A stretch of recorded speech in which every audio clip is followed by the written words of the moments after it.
Assalamualaikum warahmatullahi wabarakatuh. Saya Latifah dari Fakultas Hukum Universitas Nasional.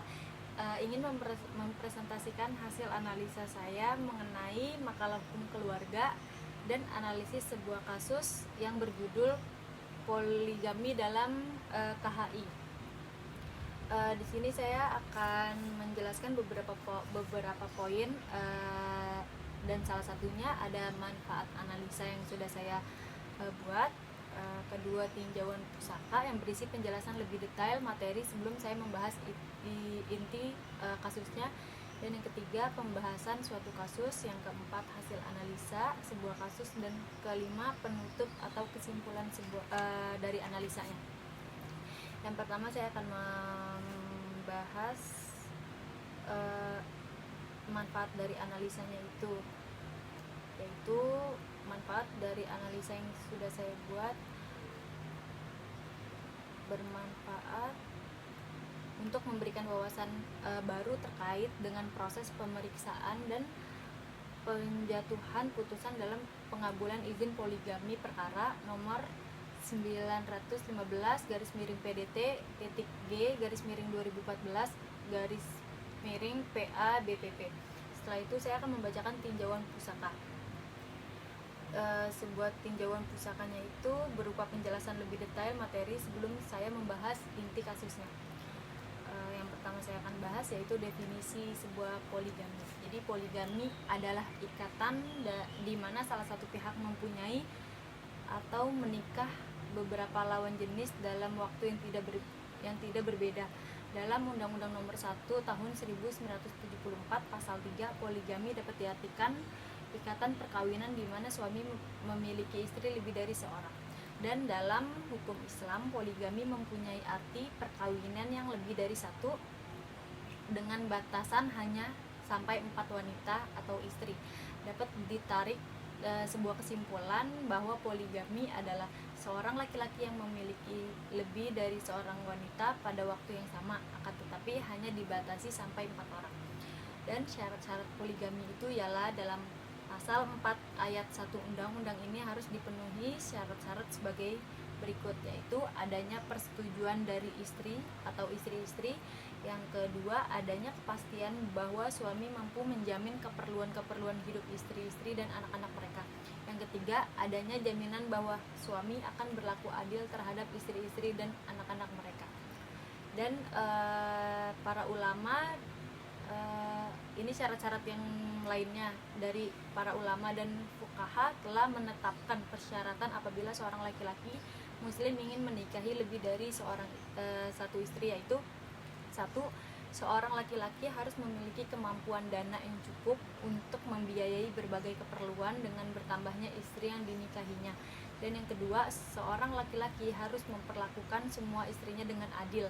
Tiap istri harus diperlakukan sama dalam memenuhi hak perkawinan serta hak-hak yang lain. Jadi harus adil dan disamaratakan. Dan dari syarat-syarat yang lain, menurut Muhammad Syahrur, sesungguhnya Allah Subhanahu wa Ta'ala tidak hanya sekedar memperbolehkan poligami, akan tetapi Dia sangat menganjurkannya, namun dengan 2 syarat yang harus terpenuhi. Jadi harus digarisbawahi, 2 syarat ini harus terpenuhi jika benar-benar ingin poligami. Salah satunya yaitu 1. Bahwa istri kedua, ketiga, dan keempat adalah para janda yang memiliki anak yatim. Dan yang kedua, harus terdapat rasa khawatir tidak dapat berbuat adil kepada anak-anak yatim. Dan poin yang ketiganya itu saya akan bahas mengenai prosedur dari poligami. Prosedurnya itu menurut pasal 40 Peraturan Pemerintah Nomor 9 Tahun 1975 menyebutkan bahwa apabila seorang suami bermaksud untuk beristri lebih dari seorang, maka ia wajib mengajukan permohonan secara tertulis kepada pengadilan. Hal ini diatur lebih lanjut dalam pasal 56, 57, dan 58 dalam kompilasi hukum Islam sebagai berikut. Dan dalam pasal 56 KHI atau kompilasi hukum Islam, yaitu disebutkan 1. Suami yang hendak beristri lebih dari 1 orang harus mendapat izin dari pengadilan agama. Dan yang kedua, pengajuan permohonan izin dimaksud pada ayat 1 dilakukan menurut tata cara sebagaimana diatur dalam bab 8 Peraturan Pemerintah Nomor 9 Tahun 1975. Dan bagian ketiga, perkawinan yang dilakukan dengan istri kedua, ketiga, atau keempat tanpa izin dari pengadilan agama tidak mempunyai kekuatan hukum.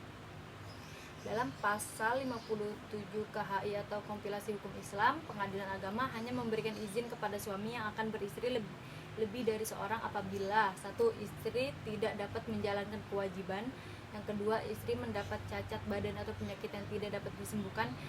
Yang ketiga, istri tidak dapat melahirkan atau memberi keturunan. Setelah itu saya akan membacakan atau menjelaskan pembahasan dari satu kasus di mana bahwa pemohon Wiranta ini menikah dengan termohon, yaitu seorang perempuan bernama Jessalyn.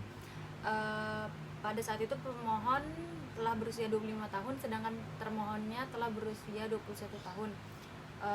Jadi si pemohon ini, si Wiranta ini ingin menikah lagi dengan perempuan atau berpoligami dengan seorang perempuan dengan perempuan yang bernama Dewi Prastuti.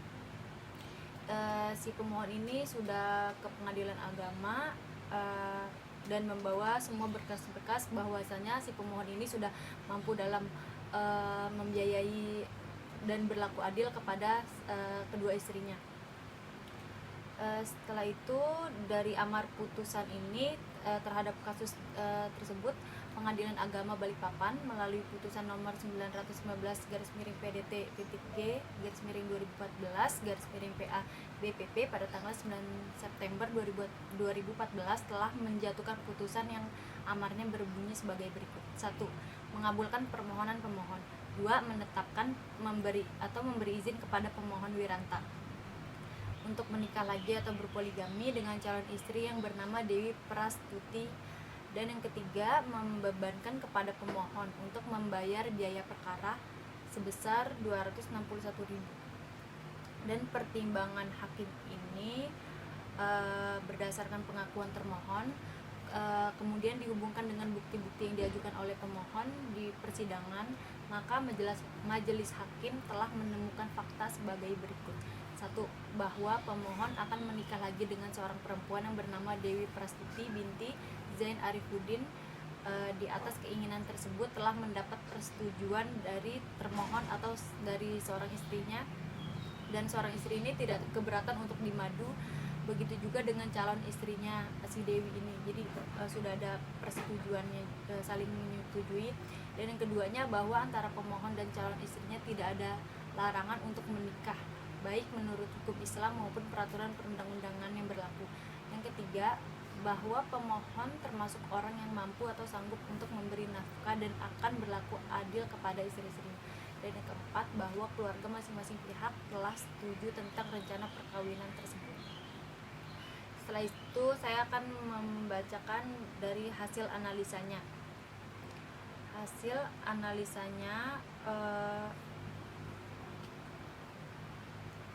Dari hasil analisa, pengadilan memberikan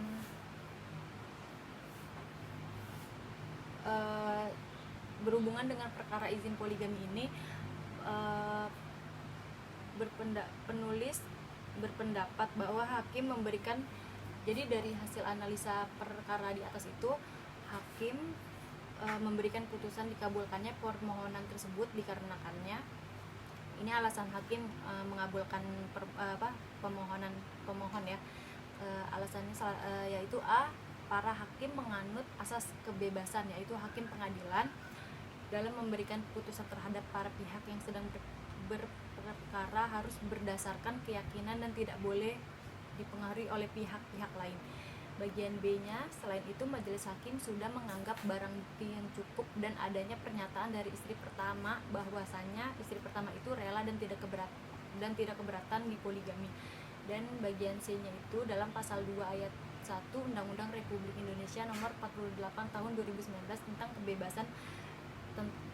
tentang kekuasaan kehakiman jelas diterangkan bahwa peradilan dilakukan demi keadilan berdasarkan ketuhanan yang Maha Esa, mempunyai makna bahwa segala putusan hakim harus mampu memberikan rasa keadilan yang berdasarkan ketuhanan yang Maha Esa pada masyarakat.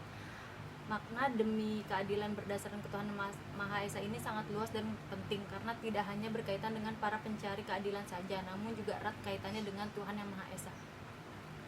Dan bagian terakhirnya itu saya akan membacakan penutup atau kesimpulan dari kasus di atas, yaitu satu, dari pemaparan di atas, pada dasarnya perkawinan seorang pria hanya boleh memiliki seorang istri saja, akan tetapi apabila seorang suami yang beragama Islam yang menghendaki beristri lebih dari satu, wajib mengajukan permohonan izin poligami kepada pengadilan agama agar memberi izin poligami oleh pengadilan agama tidak bertentangan dengan asas monogami terbuka atau tidak mutlak yang dianut oleh Undang-Undang Nomor 1 Tahun 1974. Maka pengadilan agama memeriksa apakah sudah terpenuhinya alasan poligami pada pasal 4 ayat 2 yang bersifat fakultatif dan syarat poligami pada pasal 5 ayat 1 yang bersifat kumulatif.